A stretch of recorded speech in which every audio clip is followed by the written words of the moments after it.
You wake up in a cold sweat, heart racing. The dream was so vivid, so real, and it scared you to the core. It's just a nightmare, right? But what if I told you those nightmares aren't just random, freaky dreams? What if your brain is sending you a message? Something more than just fear. In today's video, we're going to discuss the science of nightmares, and trust me, what we uncover might just change the way you think about sleep. Nightmares are more than just spooky stories our minds create while we sleep.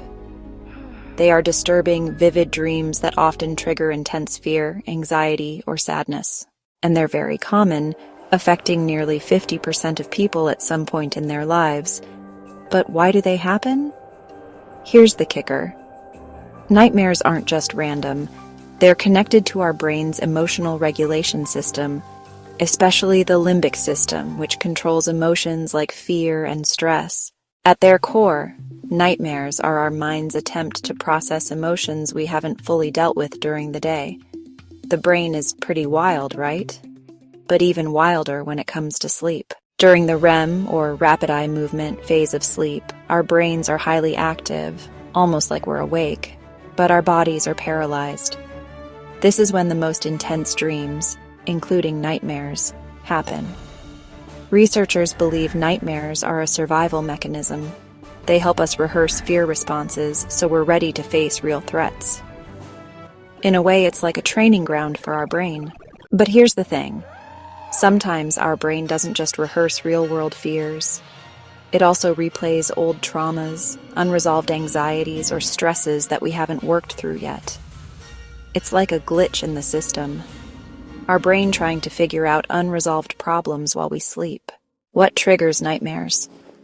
You might think you're safe from nightmares, but you're probably wrong. There are a lot of triggers, some obvious, some not so much. High stress levels are one of the leading causes of nightmares.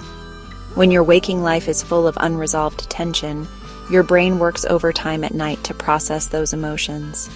People who've experienced trauma, like PTSD, often have vivid, disturbing nightmares that replay the traumatic event.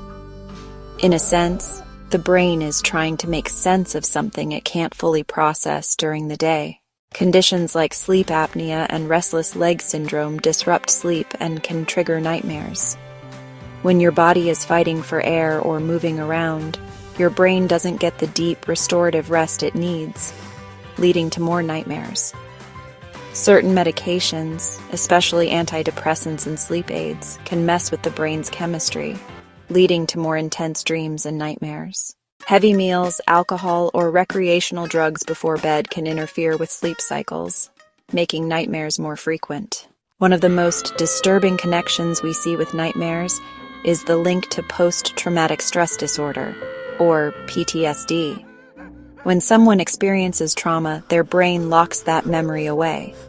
But that doesn't mean it's forgotten. Nightmares are the brain's way of trying to process trauma. They replay the traumatic event in a way that feels just as real as the first time it happened. And for some, these dreams can be triggering and re-traumatizing, making recovery that much harder. But here's where the science gets even more fascinating. Some research suggests that nightmares aren't just memories replaying. They may be a way for the brain to reorganize memories and integrate them into a healthier understanding of the past. It's like a psychological reboot, trying to make sense of what feels unmanageable in the waking world. Are nightmares trying to tell us something? Here's the big question. Can we learn from nightmares? Research suggests yes, we can. Nightmares often center around themes of helplessness, fear, or threat, emotions that might indicate deep-seated anxieties in our waking life. They could be trying to get us to face something we've been avoiding. Are you avoiding an important conversation? Do you feel powerless in some area of your life? Maybe you're suppressing feelings of anger, sadness, or fear. Nightmares might be your brain's way of urging you to confront these emotions. Why we can't just stop nightmares. You may have tried everything to end nightmares, avoiding scary movies, meditating before bed, even changing your sleep routine. But unfortunately, it's not that easy. Nightmares don't happen in isolation. They're rooted in how we process our thoughts, feelings, and life experiences. However, good news, there are ways to reduce nightmares and help your brain sleep more peacefully. Therapy techniques like cognitive behavioral therapy for insomnia, also known as CBTI, and imagery rehearsal therapy can help people face and rewrite nightmares, turning them into less disturbing versions. And don't underestimate sleep hygiene. Regular sleep patterns, avoiding caffeine, and creating a calming bedtime ritual can minimize disruptions and nightmares. The role of REM sleep. Nightmares don't just happen because of emotional overload. They also have to do with REM sleep, the phase when our brains are most active and dreams happen. This is when your brain takes all the emotional clutter from the day and processes it. If you're missing out on quality REM sleep due to insomnia, sleep apnea, or other issues, it's like the brain doesn't have enough time to clear out the emotional junk. The result? Nightmares that feel overwhelming and inescapable.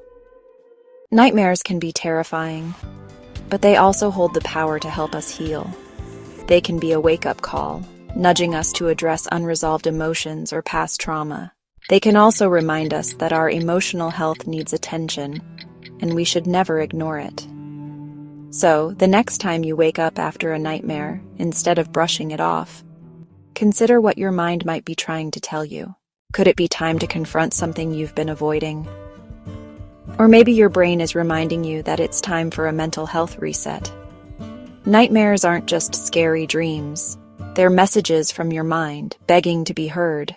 If you found this video helpful, be sure to give it a like, share, and be sure to check out our other mental health education videos.